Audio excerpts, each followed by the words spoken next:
కావాలనే మీ కలను నెరవేర్చుకోండి. సంప్రదించండి హెగ్డే ఫెర్టిలిటీ, హైదరాబాద్, తెలంగాణ. రైతు బంధు ఇదే సభలో నేను రైతు బంధు మాట్లాడిన గతంలో ఈ బడ్జెట్ అప్పుడు 18,000 కోట్లు పెడుతున్నాని ఇందులో ఇచ్చినారు. అప్పుడు ఇప్పుడే మిత్రుడు దేశపతి గారితో వాళ్ళతో మాట్లాడినప్పుడు నేను 80 అనుకున్నాను. అక్క చెప్పితే 64 లక్షల మందికి 73,000 కోట్లు రైతులకు వాళ్ళ ఖాతాలో పడేది. అది కొంత భూస్వాములకు అట్లా నేను అప్పుడు మాట్లాడినా కానీ ఆ రోజు విస్మరించినారు. కానీ 20 ఎకరాలు ఉన్న రైతులకు తప్పకుండా ఇవ్వాలని. ఎందుకంటే తెలంగాణలో నేను రాసిన పాటల్లో 6 అరకలు కట్టే పెద్ద రైతులు కూడా అరకటెద్దులు అమ్మి అరువుకి ఇచ్చిరి పొలము. పేడ ఎరువు లేక భూమి సారం పోయి చూడ సక్కని నేల 3 వారిపాయ్ తేమ ఉండు దగ్గిన భూముల్లో సీమ కంపలు మెరుగెరా.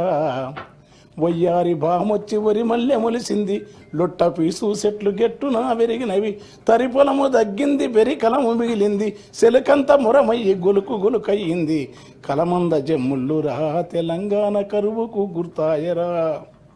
గుక్కిచ్చి బోరు దుంకుతుంటే ఒక్కటన్నా మడి సిక్కగా దడవదు వంకాయ తోటేసి నొట్టి పోయిందిరా మిరపనాటు కుంటె వరుపైనాదిరా నాసుపచ్చని బావులా తెలంగాణ నా పరాళ్ళు దేలేరా.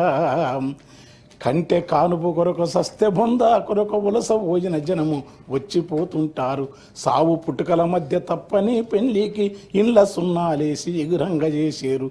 పెళ్లి వెళ్ళిన నెలకురా ఇండ్లన్నీ పెంట కుప్పాలైతవి. దగ్గు దమ్ము టీబీ కక్కుడా బేదులతో 30 ఏళ్ళక ఈడ ముసలితనం వస్తుంది. నెలకు 3కు పైగా పీనుగలు లేవంగా పల్లె చుట్టూ పాడే కట్టెలు బూడిదాయే. ఇల్లు శోకాలతో తెలంగాణ తెల్లారిపోతుందిరా. అలాంటి ఉద్యమాన్ని కేసీఆర్, జయశంకర్, కోదండరాం సార్ మొదలుకొని తెలంగాణ మహాసభ అవన్నీ ఇప్పుడున్న సార్ కూడా మంత్రి పదవి మనతో కలిసి పనిచేసినాడు. అనేక మంది కౌరులు. అది వచ్చిన తర్వాత ఆ రైతాంగం ఏ తీరుగా అంటే మొక్కుస్తుంది కాదు. గలగల గల కాలువలల్ల మిలమిల సెందమామ చేతి కందినట్టు మనసెంతకొచ్చినట్టు ఎంతలింత మార్పు ఏది కేసీఆర్ చూపే ఈ తూర్పు అని ఒక సూర్యకాంతి చూపినని రాసినాను నేను. వెంటనే సార్ కూడా తెలుసు. అయితే అలాంటి దానికి మీరు 20 ఎకరాలు తగ్గిస్తే బాగుంటుందని ఏమైంది? రైతులు బంజర్ అన్నారు, పని చేయనివి రియల్ ఎస్టేట్లో తీసేయడం. కానీ కనీసం 50,000 కోట్లనే పెట్టాలి మీరు. వెంటనే నెలకు అందియాలి. గ్రామీణ ఆర్థిక చిన్నాభిన్నం అయిపోయింది. రైతుల దగ్గర పైసలు ఉంటే రైతులు పెట్టుబడులు పెడితే వ్యవసాయం వచ్చేది. మిమ్మల్ని దేవుళ్ళు అనిపోరు సారు పథకాన్ని. ఎందుకంటే మీరు ఫస్ట్ ఏం రాసినారు? బాబాసాహెబ్ అంబేద్కర్ మాట చెప్పినారు. రాజకీయ, సామాజిక, ఆర్థిక న్యాయం అమలు చేసే పటిష్టమైన ప్రజాస్వామ్య దేశంగా చూడాలనుకోవడం. అందుకే రాజ్యాంగ నైతికత ఆయన పదే నొక్కి చెప్పాడని రాసినారు ఆర్థిక మంత్రి గారు. రాజ్యాంగ నిర్మాత సూచించిన నైతిక విలువలను సరిగా పాటిస్తూ మా ప్రజాపాలన. శ్యాంప్రసాద్ ముఖర్జీ జనసంఘు, అంబేద్కర్ ఏమో ఆ రోజుల్లో రిపబ్లికన్ పార్టీ. ఇద్దరు భిన్న భావజాలాలు ఉన్న వాళ్ళు. ఎందుకంటే నెహ్రూ గురించి కూడా చాలాసార్లు కాంగ్రెస్ వాళ్ళు చెప్తుంటున్న న్యాయం కూడా. భిన్న భావజాలు ఉన్న వాళ్ళు ఒకే వేదిక పైన మాట్లాడుతున్నప్పుడు ఆ స్వేచ్ఛ అంబేద్కర్ వాళ్ళిద్దరి గురించి మాట్లాడే ఒక గొప్ప భారతీయ ప్రజాస్వామ్యానికి ఉన్న లక్షణం అది. కానీ సరిగ్గా దానికి భిన్నంగా ఇప్పుడు ఏంటంటే అదే అంబేద్కర్ విగ్రహం కేసీఆర్ నిర్మించినాడని చెప్పి ఆ విగ్రహం అద్భుతమైన అందంగా ఉన్నది, ఎవరన్నా చేయని. కానీ ఆ విగ్రహానికి గేటు తాళం వేసి అక్కడ చూడకుండా టూరిజాన్ని, పర్యావరణాన్ని ప్రోత్సహిస్తూ ఉంటున్నారు కదా.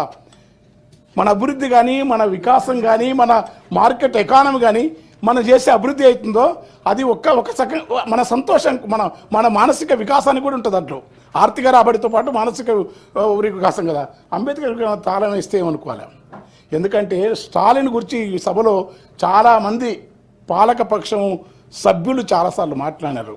ఇదే స్టాలిన్ అమ్మఒడి అనే అమ్మ హోటల్ అని తెస్తే అమ్మ భోజనం అని పెడితే అమ్మ క్యాంటీన్ పెడితే ఆ ఫోటో తీసేయాలని చెప్పి డిఎంకే వాళ్ళంటే తప్పు తీసేయొద్దు, ఆ పథకాన్ని ఆమె పేరుతో ఉండాలని చెప్పినాడు స్టాలిన్.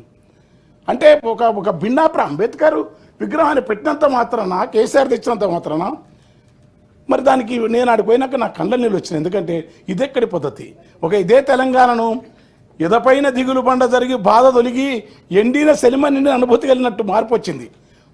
ఇంతమందికి ఈ విధానం తెచ్చిన రాష్ట్రంలో మళ్ళీ రైతు బంధువుకు ఖచ్చితంగా నిధులు పెంచాలని కోరుకుంటూ తర్వాత 2014లో 2 లక్షల మందికి ఉపాధి కల్పించే ఐటీ రంగం 2023 వచ్చే నాటికి 10 లక్షల మందికి పెరిగింది. అది కేటీఆర్ యొక్క అమెరికాలో ఉన్న ఆయన నాలెడ్జ్, ఆయన వికాసం, ఆయనకున్న డెప్త్. అది చాలా మామూలు విషయం కాదు. అది నేను చెప్పిన పత్రిక కాదు, అంటే నేను రాసిన ఈ రాజకీయ టీఆర్ఎస్ అనుకున్న పత్రిక మొత్తం ప్రపంచం అంతా శ్లాఘించింది. తర్వాత 2,45,275 ఎక్స్పోర్ట్స్ ఐటీ రంగంలో జరిగింది. ఇది ఐటీ రంగానికి ఇప్పుడు మొత్తం ఏంటంటే దాన్ని ఎవరు చేసినా మనం అనుభవిస్తున్నాం, దాన్ని ఇంత వేగం చేయాలి, దానికోసం కూడా పెంచాల్సిన అవసరం ఉంది. తర్వాత ఇన్ని నెలలుగా కాళేశ్వరం తప్పులో ఇప్పుడు జరిగినాయి. ఏ ప్రభుత్వం సరే మొన్న ఇది జరిగింది కావాలని ఈ మినిస్టర్ కానీ వెంకటరెడ్డి కానీ వాళ్ళ బాధ కదా. కాళేశ్వరంలో జరిగింది, ఎవరు చూస్తారు? ఓ పొరపాటు జరిగింది, కానీ జరగటం అనేది ఏం జరిగింది, ఏముంది, శాస్త్రవేత్తలు అందరూ బాధ్యులు, ముఖ్యమంత్రి బాధ్యులనే కాదు. ఉన్నప్పుడు దాన్ని జరిగిన తర్వాత ఎండాకాలం వచ్చిన తర్వాత ఆ కాళేశ్వరం నిర్మాణం చేసి ఆ నీళ్లను పంపే పని ఎందుకు చేస్తలేరు దానికి అనేది నేను ఆ విషయంలో అంగీకరించడం లేదు. తర్వాత 31 ఫ్లైఓవర్లు, 12 అండర్ పాసులు, 732 కోట్లు పెడుతున్నామని చెప్పిన ఫ్లైఓవర్లు, అండర్ పాసులు ఇవన్నీ హైదరాబాద్ నగరంలో కేటీఆర్ చేసిన అద్భుతమైన వ్యక్తిత్వం. అది గుర్తుపెట్టుకోండి. అది అందుకని అది చెప్పడం నేను అంటే తర్వాత ఫ్యూచర్ సిటీ అంటున్నారు. తప్పదు, అభివృద్ధి కావాల్సిందే. అంటే విషయం సందర్భంగా కనుక చెప్తున్నా, చంద్రబాబు ఉమ్మడి ఇదే వేదిక పైన ఉమ్మడి చంద్రబాబు ఏమో మొత్తం నగరాలు గొప్పవి, పల్లెలు పనికిరావన్నాడు. రాజశేఖర రెడ్డి మా పాట పెట్టుకున్న పల్లె కన్నీరు పెట్టుకున్నప్పుడు ఆ మహాత్ముడు వచ్చేసి పల్లెల పైన కాన్సన్ట్రేట్ చేసినాడు. కేసీఆర్ వచ్చి అటు పల్లెలను ఇటు పట్టణాలను రెండింటిని ఒక సమ్మిళిత అభివృద్ధితోటి చేసే క్రమం ఉండే. ఇప్పుడు ఫ్యూచర్ సిటీ అనే పేరుతోని ఒక ప్రాంతంలో పొల్యూషన్ లేకుండా వజీర్ సుల్తాన్ అనే విఎస్టీ కంపెనీ ఎప్పుడైతే నిజాం కాలం నాటి కంపెనీ ఈ నగరం అంతా పాడైతుందని చెప్పి అక్కడెక్కడో రామ్నగర్ దగ్గర చౌరస్తా ఆ దూరంలో ఆ మూసి దానికి దగ్గర పెట్టి దాన్ని ఒక షెడ్ అక్కడ వరకే ఉండాలనుకున్నాడు. తర్వాత ఉప్పలు విస్తరించింది, తర్వాత పటాన్చెరు. కానీ ఇవాళ నీవు మొత్తం పారిశ్రామిక హబ్బును, ఫార్మా హబ్బును, ఫ్యూచర్ సిటీని, మనుషుల నివాసాలను కలపడం అనేది ఫార్మా కంపెనీలను ప్రపంచవ్యాప్తంగా ఆయా దేశాలలోని ప్రజలు ఆ ప్రభుత్వాలని అభివృద్ధి చెందిన దేశాలు వ్యతిరేకిస్తున్నాయి, అంగీకరిస్తలేవు, అనుమతులు ఇస్తలేవు. ఈ ఫార్మా కంపెనీలను ప్రపంచం అంతా, ఎందుకంటే ఇప్పటికి సరిపోయిన మస్తు మందులు ఉన్నాయి. కొత్త జీవితం అంటే మెడిసిన్ కంటే రోగం కంటే రోగ నిరోధకమైన అంశమే ప్రాధాన్యత వహిస్తూ ఉంది. ఇవాళ అంతర్జాతీయ వైద్య ప్రమాణాలైనా ఇక్కడ డాక్టర్ గారు ఉండరు, మిగతా అన్న. కానీ ఇంకా మందులు కుప్పలు వేయాల్సిన అవసరం లేదు. మందులు ఉన్నాయి, అద్భుతంగా ఉన్నాయి. కాకపోతే టెక్నాలజీ అంటే సిటీస్ కానీ అవి కానీ అవన్నీ చేయొచ్చు. కనుక కొత్త ఇప్పుడు మందులు కావాలా, అది కావాలని చెప్పి వాళ్ళు దేశాలలో పొల్యూషన్ దాన్ని తీసుకొచ్చి మన దగ్గర పెద్ద పెద్ద హబ్బులు ఎవరు పెట్టినైతే మళ్ళీ దాన్ని పెట్టి దాన్ని ఏం చేస్తున్నాడు, అదే ఎక్కడో పెట్టిన కేసారు. ఇప్పుడు 7,000 ఎకరాలలో మొత్తం దాంట్లో నివాస యోగ్యాలు